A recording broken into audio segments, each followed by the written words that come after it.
You think about the size of the American West and the sagebrush landscape, it's a full 1/3 of the lower 48, and it has the least amount of human modification of anywhere in our country.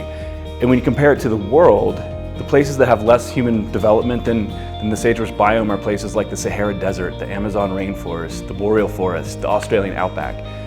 And so we have places now that have high ecological integrity that are as large as East Coast states, but the threats are large.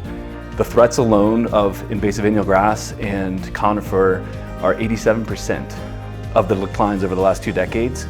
Despite the huge amount of effort and conservation investment that's gone into the biome, we're still losing core sagebrush areas. So it's time to try something different, which is what the Defend the Core approach represents. If we want to stop sagebrush biome decline, we have to start doing things differently. And we're finding that if your goal is to stop sagebrush biome loss and to defend the core, where you do your conservation really matters.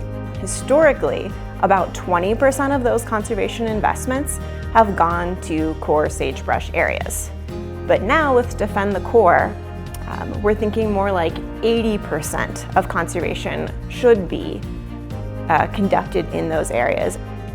If you're treating and doing your conservation in core sagebrush areas and places with high sagebrush ecological integrity that are on the brink of decline, you're between 80 to 90% effective at stopping that degradation and defending the core.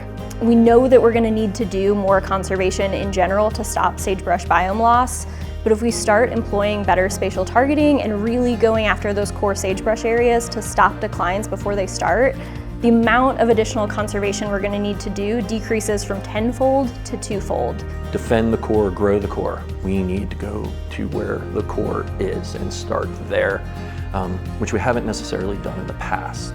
Strategic conservation is the difference between what we can do and what we should do. And we now have the tools to inform the latter. So what we're learning through the development and identification of core and growth areas is we have to do conservation at big scales and in partnership for this to work in the future. We need to act now.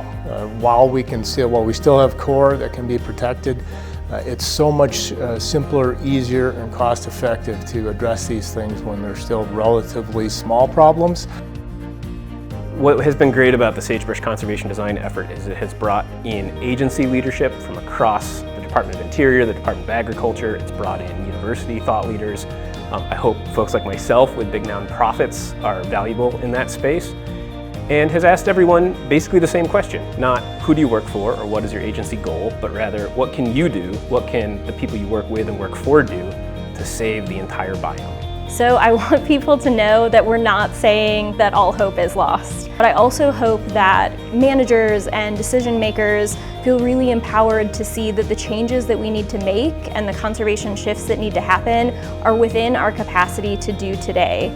Things like better spatial targeting and enhanced coordination, we can do those right now and start shifting the trajectory of the biome.